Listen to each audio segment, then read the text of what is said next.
जय शिवराय मित्रांनो RuPay cooperative बँकेच्या थकीत कर्जदारांसाठी एक अतिशय दिलासादायक आणि महत्त्वपूर्ण असा अपडेट आहे। मित्रांनो, राज्य शासनाच्या माध्यमातून रुपी कोऑपरेटिव्ह बँकेच्या विशेष एक रकमी कर्ज परतफेड योजनेला मुदतवाढ देण्यासाठी मंजुरी देण्यात आलेली आहे आणि याच्याच संदर्भातील एक महत्त्वाचा GR 10 जानेवारी 2025 रोजी निर्गमित करण्यात आलेला आहे। मित्रांनो, 31 डिसेंबर 2023 पर्यंत रुपी कोऑपरेटिव्ह बँकेच्या 1519 कोटी रुपयाची थकबाकी ही कर्जदाराकडून येणं बाकी आहे। मोठ्या प्रमाणात NPA कर्ज खाते असल्यामुळे या बँकेमध्ये ही जी काही विशेष एक रकमी कर्ज परतफेड योजना आहे ही पुढे राबवण्यासाठी राज्य शासनाच्या माध्यमातून मंजुरी देण्यात आलेली आहे।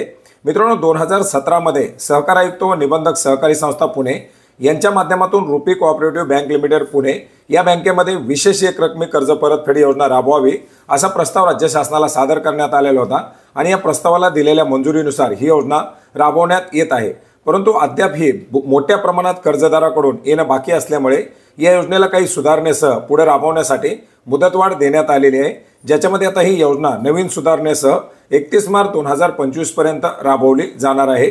योजनेला नाव देण्यात आलेले Rupee cooperative bank limited Pune अवसायनात एक रकमी कर्ज परतफेड योजना अवसायकाच्या नेमणुकीनंतर।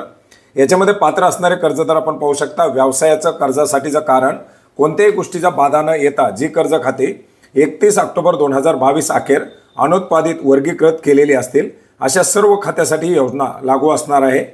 सिक्युरिटायझेशन कायदा व इतर कोणत्याही कायद्यांद्वारे थकीत कर्ज खात्यावरती कारवाई चालू असेल अशी कर्ज खाती देखील या योजनेसाठी पात्र असणार आहेत। याच्यामध्ये परतफेडीचं सूत्र देण्यात आलेले आहे, परतफेडीच्या काही अटी शर्ती देण्यात आलेल्या आहेत आणि या सर्व नवीन सुधारणासह ही योजना आता पुढे 31 मार्च 2025 पर्यंत राबवण्यासाठी राज्य शासनाच्या माध्यमातून मंजुरी देण्यात आलेली आहे। धन्यवाद।